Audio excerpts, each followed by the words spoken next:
Hi everyone. ఇలా fractions ఇచ్చినప్పుడు smallest one greatest one కనుక్కోవాలంటే ఏం చేయాలో చెప్తా.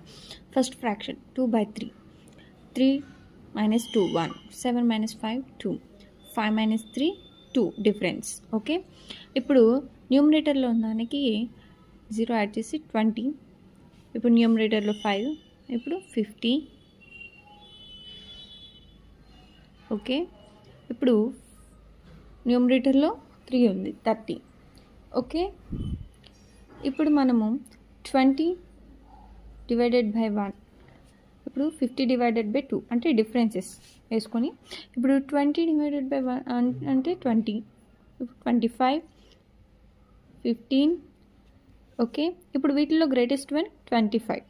Okay, smallest one 15. అప్పుడు 5/7 greatest one fraction, 3/5 smallest one. That's it. ఎంత